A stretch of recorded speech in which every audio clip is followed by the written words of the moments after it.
Hey there, subscribe to my channel, and also press this bell icon so you never miss any new updates, cause whenever we upload new video you will get a notification on your phone. The test is in 4-part, Part 1, Part 2, Part 3, and Part 4. Now look at Part 1. Part 1. You are going to hear a conversation about renting an apartment. First, you have some time to look at questions 1 to 6.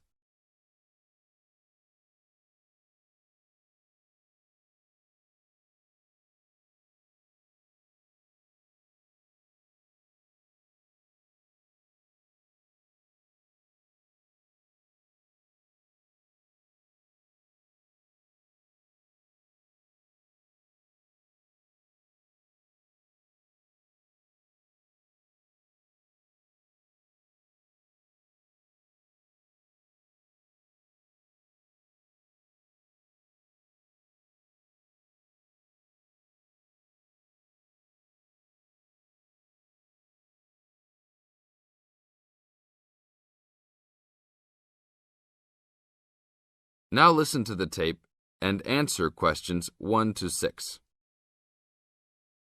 How can I help you, sir? Hi, I'm interested in renting an apartment in your building. Can you show me around inside? Sure, my pleasure. Do you know what kind of apartment you're looking for? I'm thinking of something for my best friend and I. The apartment doesn't have to be too big, just something comfortable for the two of us. I'm looking for a kitchen, 2 bedrooms and a bathroom, just something simple. Okay, well, let me show you what we have to offer. We divide our apartments into 3 categories. There are standard apartments, upgraded standard apartments, and luxury apartments. Please follow me. This apartment just went up for rent yesterday. The old tenants moved into a larger one. This apartment is what I call the standard apartment. It's small, but has everything you need. The kitchen comes with a refrigerator, an oven, and a stove. There is 1 bathroom with a shower, but no bathtub. The rooms are a good size, and both have their own closets. The living room has enough space for a couch. We will provide a television for you. These apartments are very popular with students because they are affordable and practical. Right now, we are renting these out for only $1,000 a month. I think this is a little bit on the small side. There's no space for a dining table or even for an extra desk. We will both need room to study. If there are guests over, we hope to be able to have a dining table big enough for at least 4 people. Do you have anything slightly larger? Maybe just an apartment with a bigger living room? Well, let's take a look. Right now, we also have an opening for a luxury apartment. This apartment is larger. It has 3 bedrooms, and all 3 are larger than the last one. And there are 2 bathrooms, and all have bathtubs. The kitchen is also larger, and come with an additional dishwasher and freezer. The living space has plenty of space for a dining room. How much is the rent on these apartments? These are more expensive, usually in the $2,500 range. Don't forget that there is an additional bedroom, so you could find another roommate to lower the cost. I think that's a little bit on the expensive side. We don't really have the time to find another roommate, so it's probably better to stick with the 2-bedroom places. Is there anything between these 2? Come with me. I can show you this apartment right now. But there are people living in it. There are no more of these kinds of apartments available at this moment. But if you decide that you like it, I can put you on the waiting list. And as soon as we have openings, you will be contacted. Sure, let's take a look. This is the upgraded standard apartment. As you can see, it's larger than the other 2-bedroom apartment. There are 2 bedrooms and 2 bathrooms, 1 in each room. The living room comes with a television, but no furniture. The kitchen is around the same size as the other smaller apartment. The basic difference is the additional bathroom and larger living room. These rent for around $1,400. Now look at questions 7 to 10.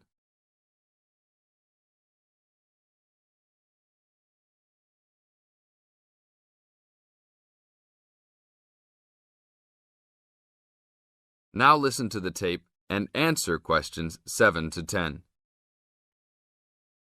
Seems like a good deal. Do you know when an apartment like this will be available? That's hard to say. I know these people who live here right now should be graduating soon, so they might be moving out. Well, I guess I'll put my name on the waiting list. Hopefully there'll be an opening as soon as possible. That sounds like a good plan. I will notify you as soon as we have vacancies. You will have to leave us some information and a student identification number. Sure, no problem. My full name is Robert Jack Browning. Could I have your age, please? I'm 38. Your major? I'm studying biology. How about naming some of your hobbies? Fishing, golf, watching movies, and spending time with my family. Sounds like a good life. What is the price range of the apartment you are looking for? Somewhere between $1,000 to $1,500. Your student identification number, please. QS 45890. Could you repeat that? QS 45890. Lastly, could you leave us a phone number? Okay, it's area code 236 580 2287. Thank you very much. I will give you a call as soon as possible. That is the end of part 1. You now have half a minute to check your answers.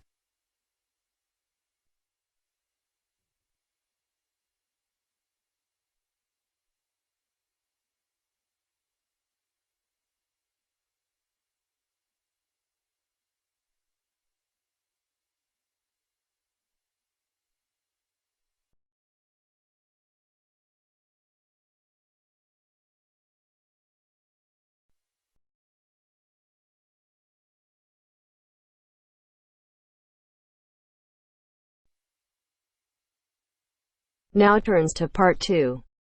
Part 2. You're going to listen to a talk about the food we eat.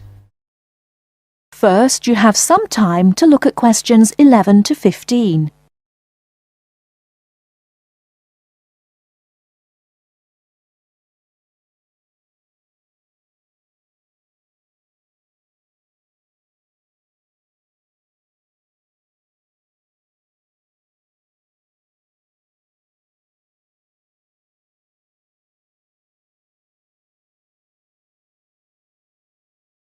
Now, listen carefully and answer questions 11 to 15.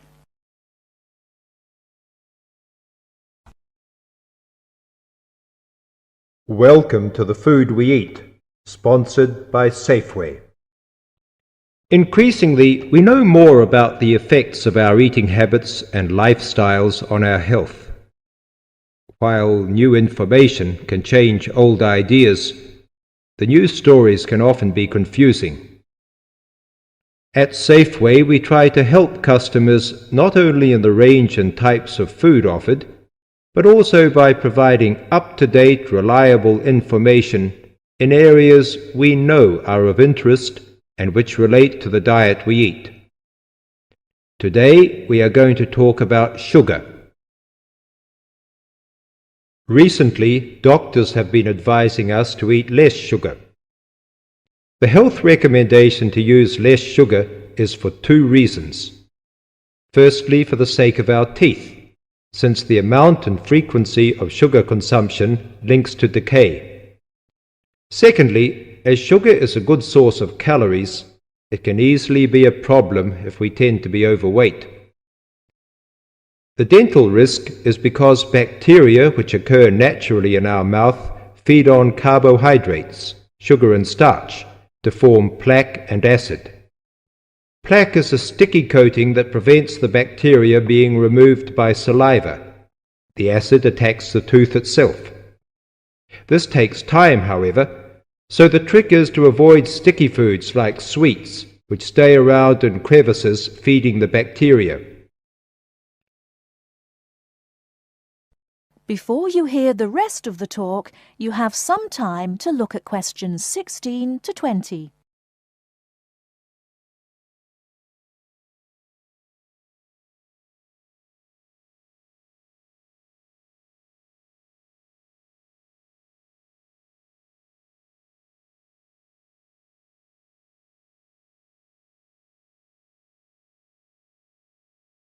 Now listen and answer questions 16 to 20.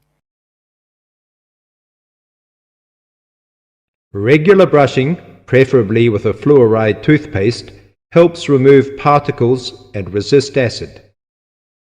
The worst thing you can do is nibble sweet things between meals. It puts your teeth under constant attack.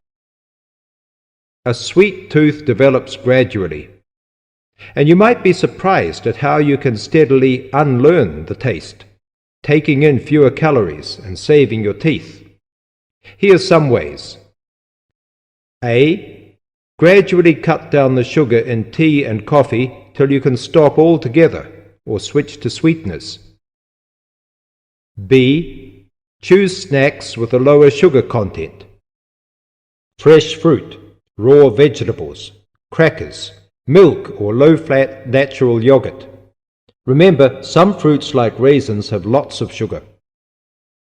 C. Look for reduced sugar alternatives. There are more and more around, from diet drinks to yogurts, even jams and sauces. D. Try gradually to cut back on the sugar you use in cooking, especially in baking. That is the end of part 2. You now have half a minute to check your answers.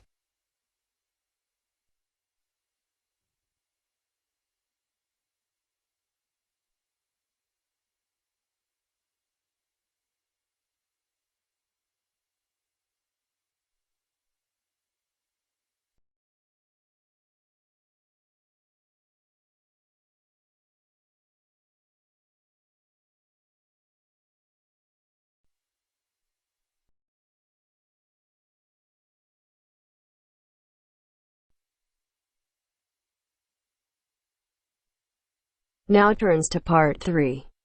Part 3. You will hear part of a radio program about do-it-yourself house painting. First, you have some time to look at questions 21 to 24.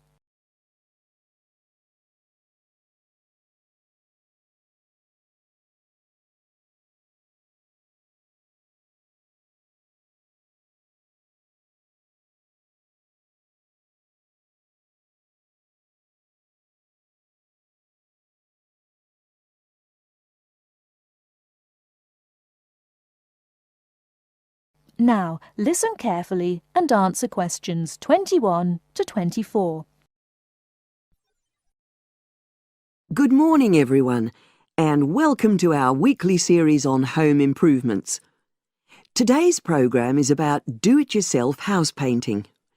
There's never been a better time for people who like to do their own interior house painting. Although people still lead very busy lives, thanks to the availability of various new DIY materials, you can now decorate your home in a more efficient and a more environmentally friendly way. In 2009 alone, approximately 53 million litres of the paint that was sold in the UK were left untouched. That's enough to fill 21 Olympic-sized swimming pools. It's easy to overestimate how much paint you'll need to decorate your room if you use guesswork. And if you know exactly how much paint is needed, you avoid unnecessary waste. There are automatic paint calculators available now. Most of the major paint manufacturers provide them. Look on their websites or just Google paint calculator and see what comes up. Then simply measure the circumference and height of the room in metres, enter this into the calculator, along with the type of surface you're painting, and it will tell you how many litres of paint you'll need. But if you do end up with leftover paint, you can donate it to an organisation like Community Repaint. They will take the paint from you and redistribute it to local charities and voluntary organisations, so it goes to a good home. You can find more information about Community Repaint on communityrepaint, all one word, .org.uk.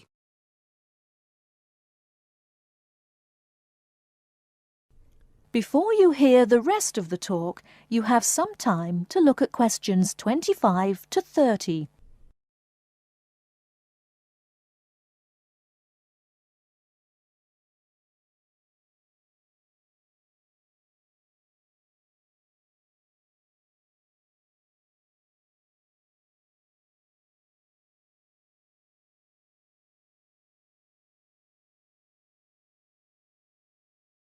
Now listen and answer questions 25 to 30.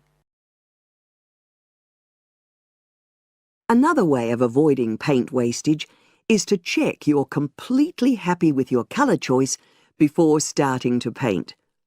For example, you can get a small sample of the colour you're thinking of using, then paint a board and move it around the room, so you can see how it looks against your furnishings and in different lights.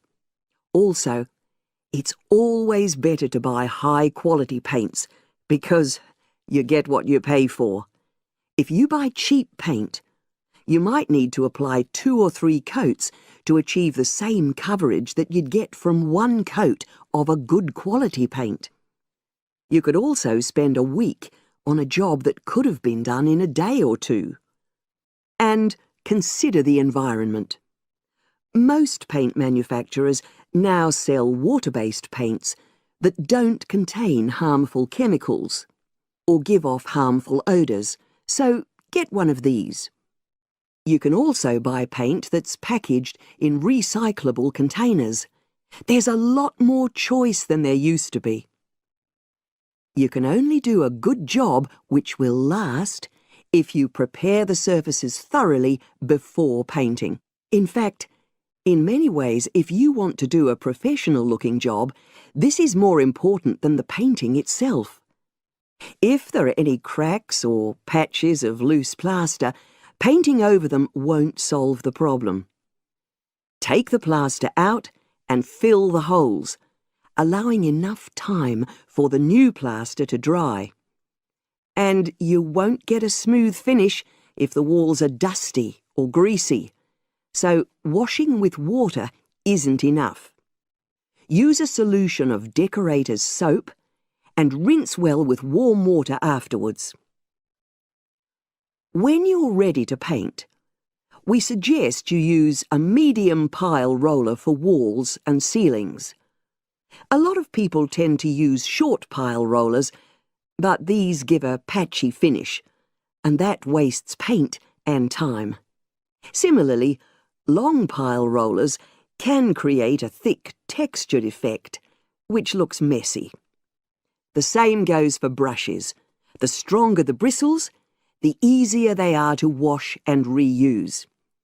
And as you've chosen a water-based paint, clean your brushes with cold water, because it's more energy efficient that way. As you're decorating, keep transferring small amounts of paint into a tray and keep topping it up when you need to. This reduces the chance of it being contaminated by dust and pieces of dirt. And finally, water-based paint doesn't have a lingering smell, so that's not an issue anymore. But it's airflow rather than heat that helps the paint dry quicker. So, to help finish the job in the quickest time, leave your doors and windows open. The faster the paint is dry and the job finished, the quicker you can start enjoying your room. In tomorrow's program, I'll be giving some advice on... That is the end of section 2. That is the end of part 3. You now have half a minute to check your answers.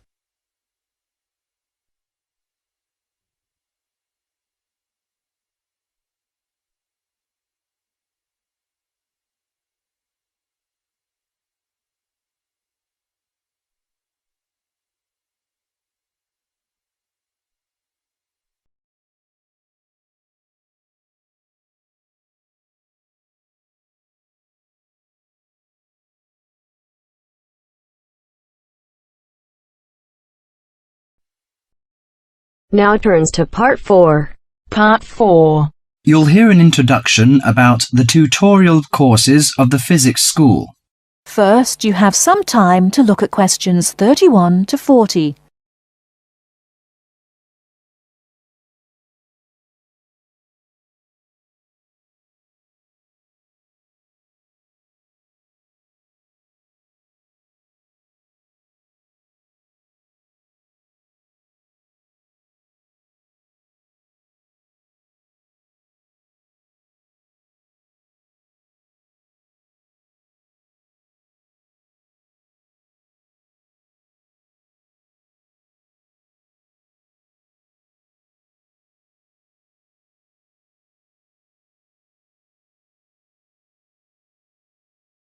Now listen carefully and answer questions 31 to 40.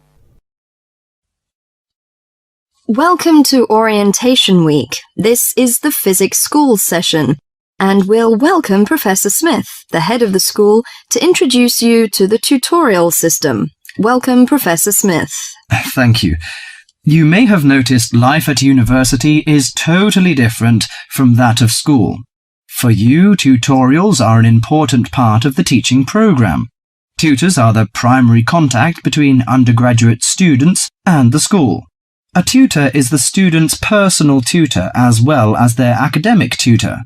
Tutorials for physics undergraduates consist of 6 students who meet each week with their tutor for at least 50 minutes. For radiographer students, tutorials will normally consist of a group of about 10 students who will meet fortnightly with their tutor for a period of at least 50 minutes. In the first semester, the tutorials are during weeks 1 to 11. For semester 2, they are during weeks 14 to 24. Everybody involved is expected to be present and on time, and the tutor will also be available in week 12 and 25 to discuss problems that arise during revision, but attendance by students is optional. Now I'm going to introduce to you the stages and activities of the tutorials. The induction period is from week 1 to 3. I know that a significant minority of you experience culture shock during your first few months at university, and the important function of this stage is to identify students who are having difficulty integrating into the academic program. In particular, tutors should check your attendance of lectures, tutorials, laboratory sessions, and this sort of things. Tutors also help you tackle work in a systematic and effective manner. Stage 2 begins from the 4th week. Some tutorials of this period are to be devoted to discussion or going over the students' lecture notes, but approximately 50% of tutorial time is to be devoted to coursework. You should finish the weekly homework assignments of 2 hours duration with at least 50% involving written work. At least 8 homework assignments during the year should involve answering problems set on coursework. The written work collected by the tutor should be marked within a week of handing in, and generally the assignments should be graded. The 3rd stage starts from week 8 till the 10th. During this period, math and 4 core physics programs are included. The majority of tutorial time should be devoted to work which support the lecture programs and laboratory work. At least 60% of homework assignments should involve written work. The assignment may involve writing an account of or notes on a specified range of topics. The written work should also be marked and graded. Short oral presentations by students should be included. They are possibly on general physics topics or essays. The last week's personal development planning is a structured and supported process. The primary objective for PDP is to help you to become more independent and confident, self-directed learners and encourage a positive attitude to learning throughout life. It is undertaken by yourselves to reflect upon their own learning, performance and achievement, and to plan for their personal, educational and career development. Finally, if without evidence of good reason you miss more than 2 sessions during a semester, or if the tutor is not satisfied with your progress, the matter must be immediately referred to the program director, who will normally issue formal warning, verbal and written. This will inform you that your place at university is under threat of withdrawal if no improvement is made. That is the end of Part 4.